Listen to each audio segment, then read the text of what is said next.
반도체 혹한기인 줄 알았는데 막상 뚜껑을 열어보니 빙하기였습니다. 우리나라 대표 기업 삼성전자의 1분기 영업이익이 무려 96%나 줄었습니다.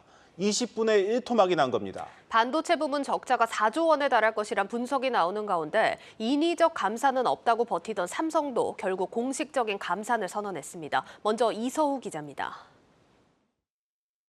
삼성전자의 올해 1분기 영업이익은 지난해 같은 기간보다 95.8% 줄어든 6천억 원으로 집계됐습니다.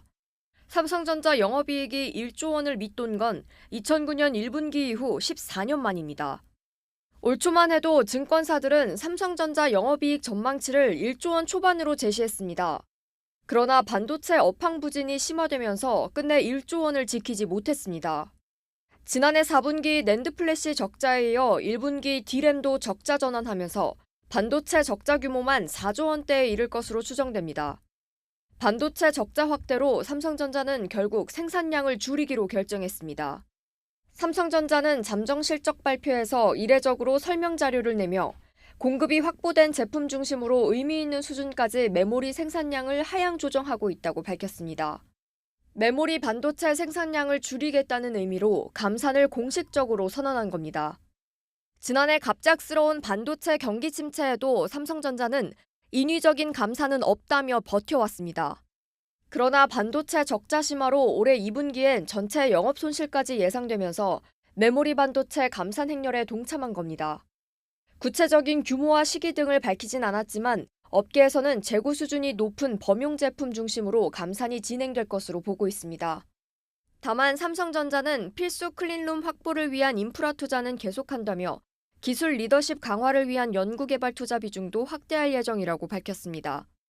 메모리 반도체 감산에도 미래 기술 투자는 지속하겠다는 의미로 풀이됩니다. 한국경제TV 이서우입니다. 산업부 정재용 기자와 자세한 얘기 나눠보겠습니다. 정 기자, 이 반도체 부진이 좀 예상보다 더 안 좋았던 것 같고 결국 이제 삼성도 이제 자존심을 굽히고 번복을 하면서까지 감산을 해야 되는 상황이 온 겁니다. 맞습니다. 이제 사실 오늘 나온 영업이익 6천억 원은 사실은 그렇게까지 놀랍지는 않습니다. 왜냐하면 증권사에서는 2천억에서 3천억까지도 내다봤었거든요. 많게는 이제 1조 원까지 내다봤었는데 그 어떻게 보면 중간값이 한 6천억 원 수준으로 나왔다고 이렇게 볼 수 있습니다. 오늘 이제 잠정 실적 발표기 때문에요. 사업 부문별 실적은 공개되지가 않기 때문에 증권사 추정치로만 좀 추측을 해볼 수 있는데 일단 스마트폰 부분이 갤럭시 S23 시리즈 출시에 힘입어서 한 3조 원 정도의 영업이익을 나고 삼성 디스플레이가 아무래도 뭐 애플의 올레드를 또 공급하기 때문에 9천억 원 그리고 가전 사업이 한 TV와 가전을 저건 합친 거거든요. 예. 그래서 3,700억, 4천억, 약 4천억 정도의 이익을 낸 것으로 좀 추정이 되는데요. 이럼에도 불구하고 이제 반도체 부분, DS 부분이 이제 반도체를 말하는데 적자가 한 3조 초반에서 4조 원대까지 좀 예상이 되기 때문에 결과적으로 영업이익이 한 6천억 정도 나왔다고 보고 있습니다.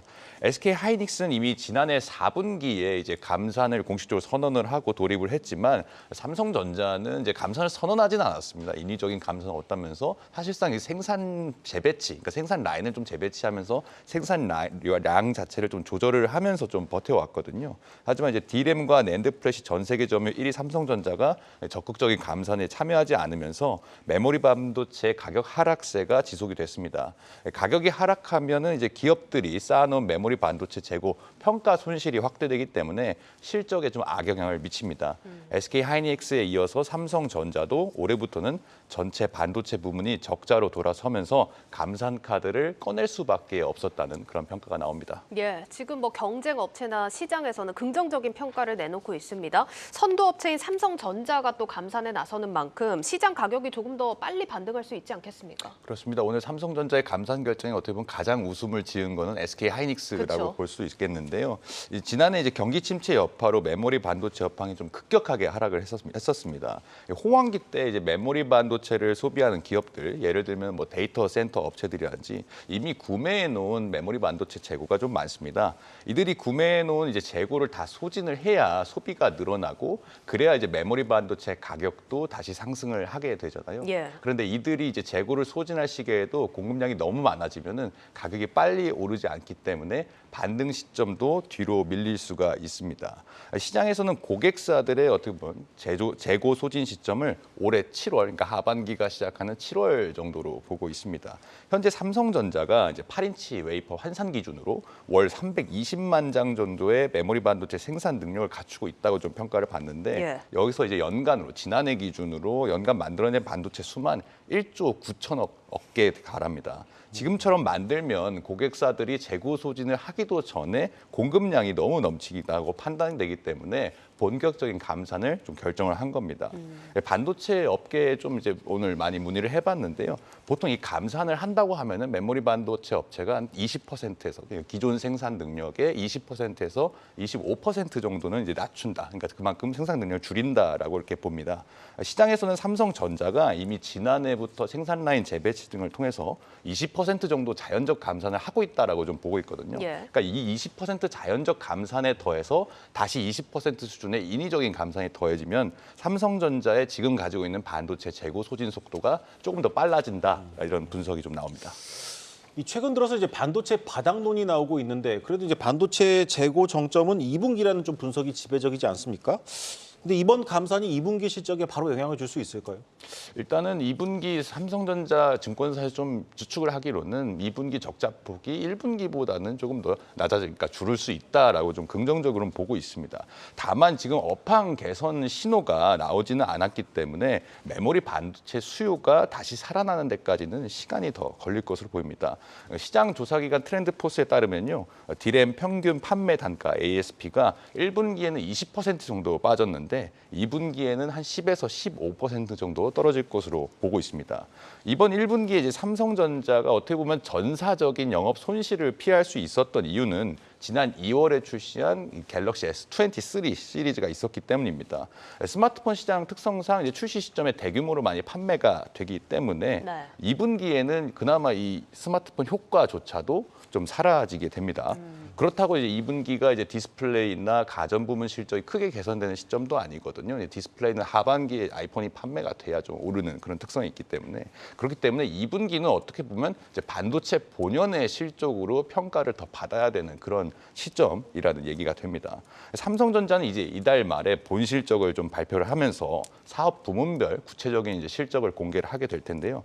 구체적인 반도체 적자 규모가 이제 나오고 또 재고 상태도 나오면 아마 2분기에 명확한 밑그림을 좀 전망을 해볼 수 있을 거란 그런 분석입니다. 알겠습니다. 자, 그리고 삼성전자와 가전 맞수로 불리는 LG전자도 오늘 실적을 공개했습니다.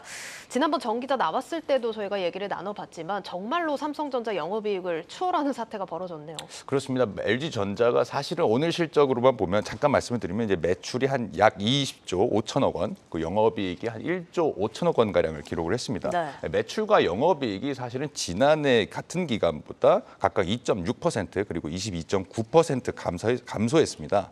수치만 보면은 전년 동기 대비보다 감소를 했는데 어떻게 어닝 서프라이즈가 되냐라고 이렇게 볼 수가 있긴 한데요. 그러나 이제 지난해 1분기 영업이익에는 일회성 특허 수익료가 포함이 됐었습니다. 이게 특허 수익이 LG전자가 밝히지는 않았는데 아마 수천억 원대 정도로 이제 전망이 되거든요. 그러니까 이것을 감안하면 지난해 1분기가 이제 LG전자 역대 최대 실적이었는데 역대 최대 실적이었던 그 영업이익과 비슷한 수치가 되는 겁니다. 네. 또 2009년 국제회계 기준 도입 이후로 처음으로 삼성전자보다 많은 영업이익을 기록했다는 점에서 그러니까 LG전자로서는 어닝 서프라이즈라는 표현이 굉장히 적절해 보이는 네. 그런 시점입니다. 그러니까 수익 개선 이유는 지난번에 이제 말씀드렸지만 이제 생활가전과 TV 사업의 수익 개선 그리고 지난해부터 안정화된 이제 전장 사업, 자동차 전장 사업의 안정화를 들 수 있습니다. 그러니까 물류비가 좀 많이 인하되면서 생활가전 사업이 수혜를 좀 받았고요. 그리고 가전 사업도 지난해 연말에 재고를 많이 털어내면서 거기서 발생하는 판매 관리 비용 자체가 줄면서 전체적인 비용이 좀 줄은 것으로 추정이 됩니다. 또 지난해 2분기부터 이제 3분기 연속으로 적자를 기록한 TV 사업도 이에 따라서 이제 흑자 전환한 것으로 보이고요. 그리고 지난해 안정화됐던 전장 사업 성장세가 유지되고 있다는 점도 좀 긍정적인 요인으로 꼽힙니다. LG전자는 오늘 이제 잠정 실적을 발표하면서 올해부터 이제 본격적으로 진행한 전사 워룸이 이제 비효율적인 사업 구조를 개선하는 데 큰 효과가 있었다면서 이 같은 실적을 달성할 수 있었다고 강조했습니다. 네, 여기까지 듣겠습니다. 산업부 정재훈 기자였습니다.